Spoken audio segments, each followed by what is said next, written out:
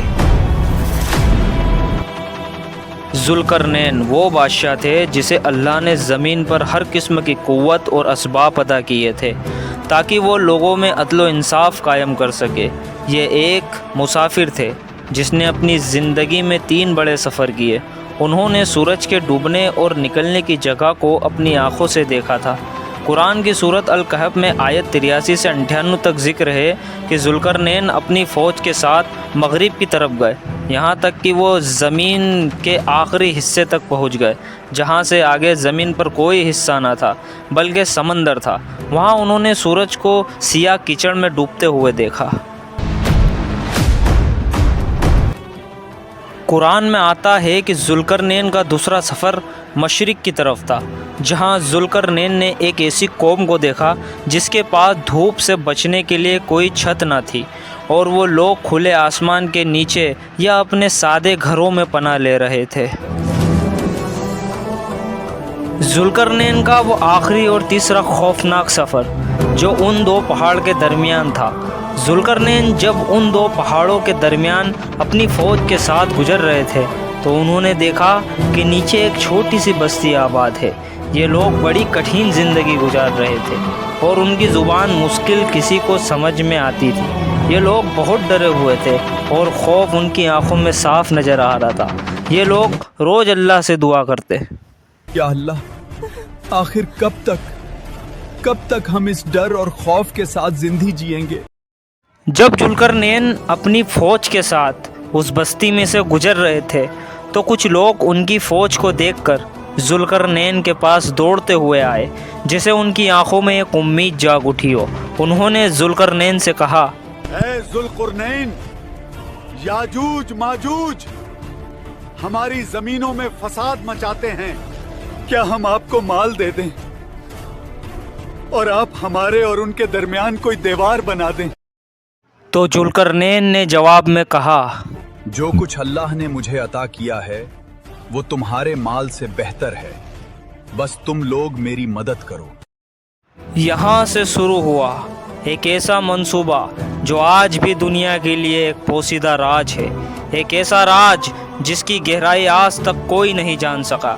ذوالقرنین کے کہنے پر لوہے کے بڑے بڑے پتھر لائے گئے اور ان سے دیوار بنائی جانے لگی، یہاں تک وہ دیوار 2 پہاڑوں کی چوٹی کو چھونے لگی۔ ذوالقرنین نے اگلا حکم دیا، دیوار کے ارد گرد آگ لگاؤ اور اس دیوار پر پگھلا ہوا تانبا ڈالا جائے۔ اور آج کی سائنس بھی اس بات کو مانتی ہے کہ جب لوہے پر پگھلا ہوا تانبا ڈالا جائے تو وہ ایک ایسی بے انتہائی مضبوط تہہ بنا دیتا ہے جسے توڑنا بہت مشکل ہوتا ہے۔ ذوالقرنین کی دیوار یہ صرف ان کی محنت نہیں تھی، بلکہ اس میں اللہ کی ایسی قدرت شامل تھی جو آج تک قائم ہے، اور یہی یہ دین تھا جو بستی والوں نے راحت کی سانس لی اور انہوں نے اللہ کا شکر ادا کیا۔ لیکن ذوالقرنین نے جاتے جاتے دیوار کے پاس کھڑے ہو کر کہا،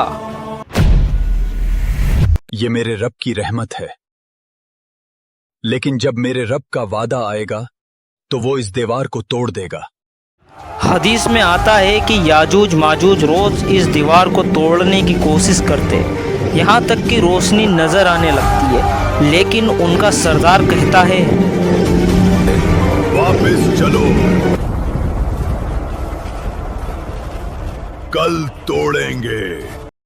لیکن اگلے دن اللہ تعالیٰ اس دیوار کو پہلے سے بھی زیادہ مضبوط کر دیتا ہے۔ قرآن کہتا ہے یہ سلسلہ پچھلی کئی صدیوں سے چلا آ رہا ہے، لیکن ایک دن ایسا آئے گا، اللہ کا حکم ہوگا اور ان کا سردار کہے گا، انشاءاللہ، اور اسی انشاءاللہ کی برکت سے وہ دیوار ٹوٹ جائے گی اور یاجوج ماجوج اربوں کی تعداد میں باہر نکل آئیں گے، اور یہ اربوں کی تعداد پہاڑوں سے اتر کر سیلاب کی طرف اترے گی، اور ان کا پہلا گروہ بحر تبریہ کا سارا پانی پی جائے گا، اور جب آخری لشکر وہاں سے گزرے گا تو ان کا سردار کہے گا،